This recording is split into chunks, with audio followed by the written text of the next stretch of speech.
nongeye kubasuhuza mbaye ikaze kuri Kigali Band Seri nk'ibisanzwe Gendi Moses. Urwo rugo wabonaga ruri kugenda kuri kamera yawe ruherereye hano Kicukiro Niboyi kuhabona inzu nimboneka rimwe, ntabwo zikunda kuboneka nimba ukunda kugenda ku ma social media cyangwa iki, ariko Kicukiro Niboyi ahanga nkuvumburiye Villa House. Utise kucyo uvuze ngo ni Villa House, impamvu nyise Villa ni inzu nini cyane kubera ko igizwe n'ibyumba bitandatu, ikagira n'amadushe yayo, ikagira manexi, ariko ikaba yubatse ku buryo bwisanzuye. Ubwo utaza kugira confusion iyo dufite parking y'imodoka ebyiri hano, tuba dufite n'umwanya wa jardin hejuru munini cyane uri buze kureba ukumva uranyuzwe urishimye. Ni inzu iri kugurishwa rero, nk'iyo mudukubise amaso kuri Kigali Band Seri muhita mwibwira ko nta kindi ni inzu igurisha, ni inzu zigurishwa cyangwa se ibibanza cyangwa se yewe n'inzu zikodeshwa. Reka nkubwire, iyi nzu irimo iranakodeshwa $1000, ni nshyashya, nibwo icyuzura ushaka kuba waza ukayituramo, ukayikodesha cyangwa se ukaza ukayigura kubera ko ifite igiciro cyiza. Kicukiro Niboyi kuri kaburimbo, ni inzu nziza yubatse ku butumburuke bwo hejuru ku buryo ubona ko biriya ni ibintu byiza cyane, bitanga uburyo bubiri bwiza, bitanga view kandi ikindi kintu bitanga kuba byarwanya imidite. Reka no gutinda hanze, tuzamukane mbereke ya jaride, ngende mbereka akantu kandi hanyuma turusheho kunogerwa n'ibikorwa byiza bya Kigali Band Seri.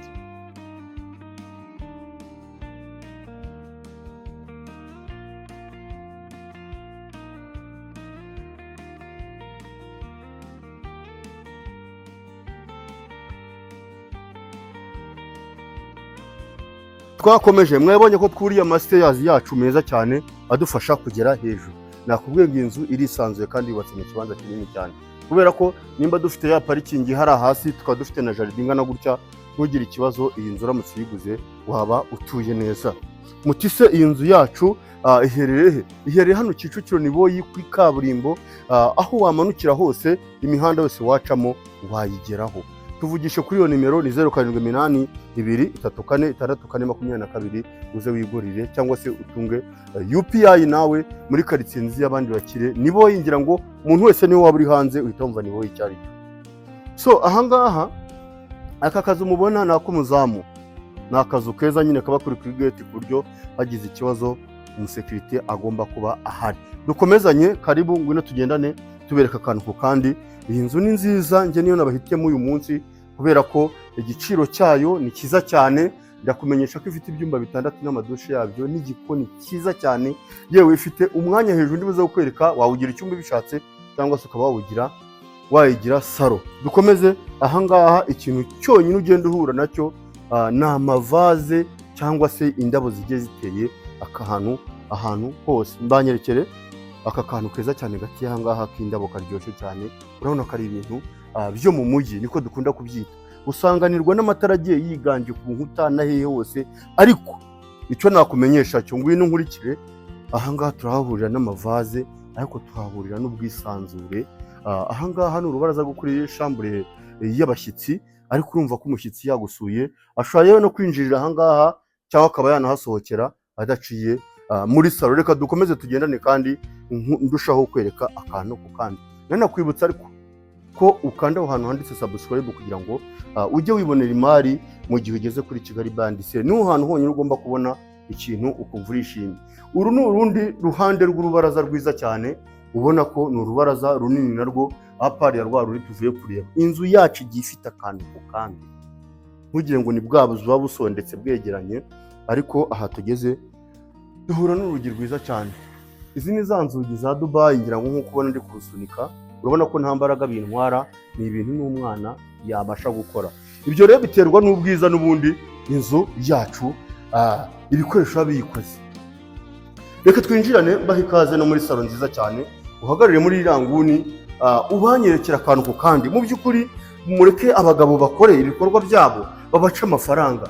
Mbere bajyaga bavuga ngo abantu bakabagurisha ngo barasondeka ngo bagira gute, ariko ubu ndakumenyesha ko wowe aho waba uri hose, niyo warize he ukaza kubaka, ntabwo ushobora kubaka nk'aba bagabo. Reba iyi plafo ni nziza, ni igipusamu, kandi ikindi nakumenyesha, izi nzu ziba zikoresheje ibikoresho bimwe bya nyuma, bimwe bigezweho muri uwo mwaka. Nakunze ngewe salo ukuntu yisanzuye, ni salo nini, tukagira hano TV stand. ese iyo witegereje neza uzi ko nabyo bitanga ubwiza nubwo haba hataragiramo televiziyo, ni ibintu byiza cyane ubona ko biryoheye amaso. Wahindukiza kamera, ahangaha tuhafite imbaho nziza za muvura. Aba ni abadizayini. Ntuzishore kwijandika ngo ugiye kubaka utabishoboye. Reka icyo bita abahanga mu bintu byabo, mu Giswahili babita abataramu. Ni utaramu, ni umuntu uba ufite uburambe muri icyo kintu akizi. Reka kwijandika ngo ugiye kubaka wafunzwe kurya amasima, uze nkugurisha inzu nziza cyane isobanutse. Uti si iyo nzu yacu mbere yuko tunakomezanya iri kurangaye $350,000. Ikibanza hano ni boye kigura $1,100,000. Reka dukomezanye ahangaha, reka twinjirane. Ibyo ni ibanga mba nkumeneye kugira ngo nujya kugura wumve details zose. Iyi ni salle à manger nziza tuba twinjiyemo, aho duhura salle à manger ngari, tukagira lavabo ahangaha nziza cyane. Amazi yahagira pressure, ntabwo ari ahantu hajya habura amazi kuko dufite n'ibigega yewe. Ubwo kandi nta n'ikindi turi bukore iyo tuvuye muri salle à manger. Buriya salle à manger ni umuturanyi w'igikoni, nkunda kubibabwira. Ese waba warabuze imari koko? Kanda aho hantu handitse subscribe kugira ngo dukomeze tuzamukane. Ejo nshobora no gushyiraho imari ya $200,000, ejo nkashyiraho n'imari ya miliyari. Fasha abantu bose mu ngeri zose zitandukanye. Ahangaha rero tubashije kwinjira turahasanga igikoni cyiza, usanga ko gifitemo aho kogereza, tukagira umwanya wa gazi kuka ndetse wa wundi munini cyane, ntabwo ari hahandi uzuvuga ngo yarahasondetse ni hatoya. Tukagira n'umwanya wa firigo ahangaha, ariko inzu yacu yujuje akantu kose kuko dufite n'umuryango usohokera ahangaha ujya mu gikari. Reka rero tutarabereka igikari, tubanze duhindukiranye gake gake tugendana.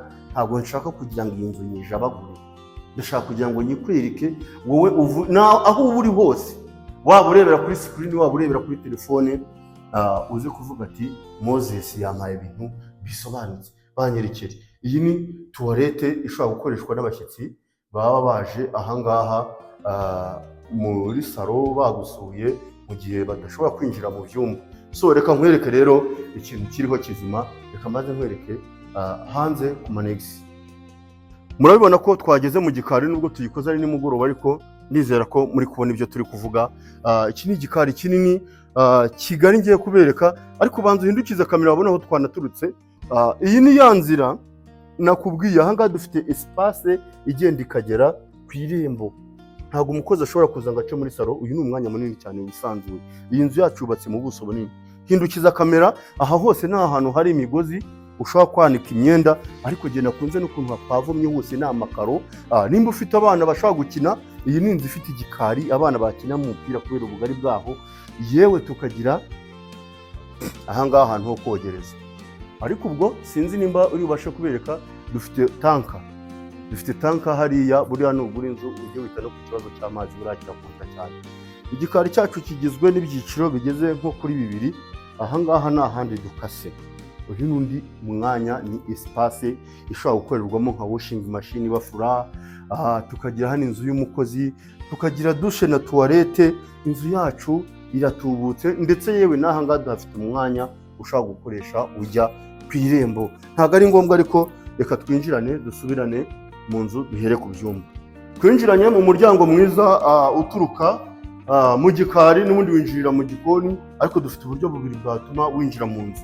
Ahangaha salle à manger yacu ifitiye umwanya ndetse ikagira n'uriya. Reka dukomereza ahangaha twinjirana. Turahera kuri iki cyumba. Ni icyumba cyiza cyane kisobanutse, ubona ko ni icyumba kiryoshye, kinini, kandi gifitemo garde-robe. Ngwino hano muri iyi nguni wanyerekere. Ni icyumba gifitemo garde-robe. Buri cyumba cyose cy'ahangaha kirimo garde-robe.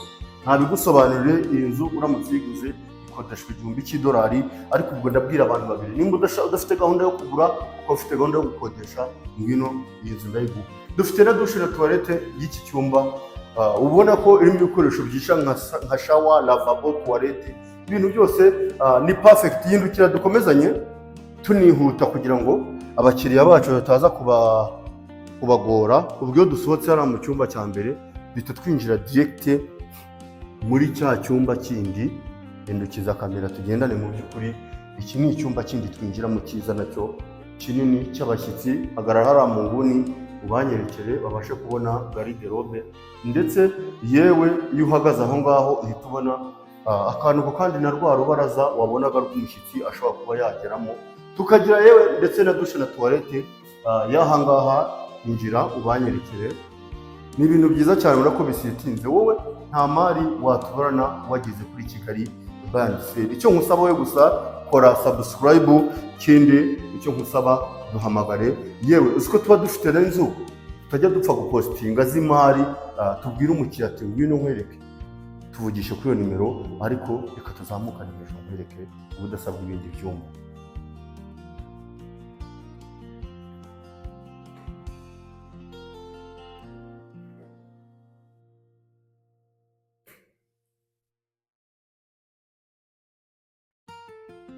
So mwabonye ko dufite stairs nziza cyane z'amakaro y'umukara nziza cyane meza cyane. Aha tugeze tugiye kwasanga ibyumba bigeze kuri 4, bikaba ibyumba 6. Dukomezanye, ngwino kariho rwose twinjire aha ngaha. Aha ngaha tugiye kubanza tuhareba ibyumba 2 kuri iki gice. Ni ibyumba binini byisanzuye ubona ko bisobanutse mu by'ukuri, kandi rwose bikeye bimeze neza cyane. Ibi byumba biri aha, iki cyumba kiri aha ngaha gifite na banyerekere hano hantu, gifite n'akabaraza ku buryo wowe ushobora kurambirwa kuruba uri mu cyumba ukaza ukaba wakicara muri iki cyumba, muri aha ngaha, nimba uri kuhakorera, nimba uri kugira ute, ariko ni ahantu heza cyane. Ongera uhindukiza kamera ubanyerekere dushe na tuwarete nziza iri aha ngaha. Nta kintu na kimwe narakubwiye uzatubonana nuramuka ugeze mu maboko yacu, tuzagufasha. Ni nabyo bintu yewe twiyemeje. Hindukiza kamera tugendane rwose, urushaho no kwirebera akantu ko kandi. Ubwo tuvuye muri icyo cyumba turakomezanya, ngiye kubereka ikindi cyumba cyiza cyane. Ni ukuvuga ngo aha twinjiye ni ikindi cyumba cyiza cyane. Iki cyumba ngewe umuntu wese nakigirijemo nta muntu wigeze acyanga. Iyi ni garde-robe nziza cyane irimo, utakibona wenda ukabona ubwiza bwacyo n'ubunini ukibeshya ko ari master bedroom, ntabwo ari yo. Urandebera espace iri aha ngaha, apari yuko dufitemo na garde-robe. Ngwino ubanyerekere na dushe, buri cyumba cyose gifite dushe, tuwarete yacyo. Ntabwo ari bya bintu ngo birasheringana ngo ibiki n'iki, kandi dushe zose zikoze neza. Mu by'ukuri iyo urebye lavabo ukareba tuwarete ndetse na shawa ifunzemo, ibyo byonyine ubwabyo bikogurija kuba waza ukigurira ino nzu. Ndabisubiramo, ni $350,000, ariko andi makuru naguha ni imboneka rimwe kugira ngo uzabone inzu muri Kicukiro. Niboye. Ngwino dukomezanye. Hari ukuntu abantu bajya bakora amavideo ukabona aratarutse agiye ahantu. Ngwino mugende mwirebera, utaza kuvuga ngo hariya se ko mwatarutse. Aha ngaha iyo dufungura urugi tuvuye kuri kote y'aho tuvuye kureba ibyumba 2. Aha twinjiye rero ni hahandi nakubwiraga hari icyumba cya 6, ariko gishobora kuba cyakora nka saro ya 2 wowe bitewe n'uko ubishaka. Ngwino tugendane. Aha ngaha ni umwanya ushobora gukoreshwamo nka kamera. Ntekereza ko ari cyo yanabigeneye, cyangwa se ukaba wakagira nk'aka ofisi, ariko harimo n'insinga za kamera zibereke. Aha ngaha ni muri setting ya kamera nyine, urabyumva. Twava aho ngaho duhita duhura n'ikindi cyumba cyiza. Iki ni icyumba mu by'ukuri. Iki cyumba ngiye navuze ngo hagarara mu nguni mbereke mbasobanurire. Iki cyumba ushobora kuba wakigira saro ya 2, abana bakajya bayikiniramo mu gihe udashobora gukoresha saro yo hasi. Niyo biba usiganye ibyumba 5, iki ngiki ukakigira saro, waba ufashije abana bawe mu gihe bashaka gukora tide. Ariko banyerekere profo nziza, yewe ubanyerekere n'ubugari bw'iki cyumba. Ese wagize ngo ntigifite urubaraza runini? Aha ngaha turahasanga urubaraza runini cyane, ubona ko rwisanzuye, rusobanutse. Ndebera uburyo hangana, kata uzuhindukire.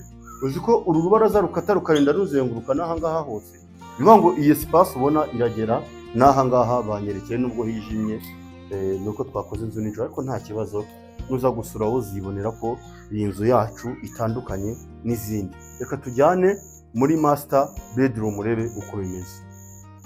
Karibu rero muri chambre principale yacu, cyangwa se master bedroom bitewe n'ururimi ukoresha. nta kibazo. Uru rugi inzugi ariko ni mufura zose, nibagiye kubabwira iyo twinjiye ahangaha nta handi tuba tugiye, ngwino tunakomezanye tugende tubereka. Ahangaha iyo uhinjiye ikintu cya mbere kubitana nacyo uhura na gariderobe nini, inzu igenda ibanyerekera ahantu hose, cyangwa unahagarare hano ibanyerekeye. Ni gariderobe nini cyane ku buryo ibyo wabikamo byose byaba ari ibintu byakwirwamo. Ahangaha rero ngwino tugomeze tubereke, hano tuhasanga, ngwino tubereke rwose ubudasa bw'iyi nzu yacu. Iyo tugeze ahangaha duhita tuhasanga dushe na tuwarete nziza cyane, ubona ko ibereye ijisho mu by'ukuri. Urabona ko iyo ni shawa, ariko tukagira na lavabo nziza cyane iri ahangaha. Yereka ko ibi bintu nawe iyo ubibonye ubona ko ari ibintu by'abagabo, hari ibikorwa miliyoni 350 ni nyinshi, ariko n'iki gikorwa mu sheri kiba ari igikorwa gikomeye. Tugende ujye kubereka no mu cyumba nyirizina. Icyumba cyiza kinini kinakunze na design irimo.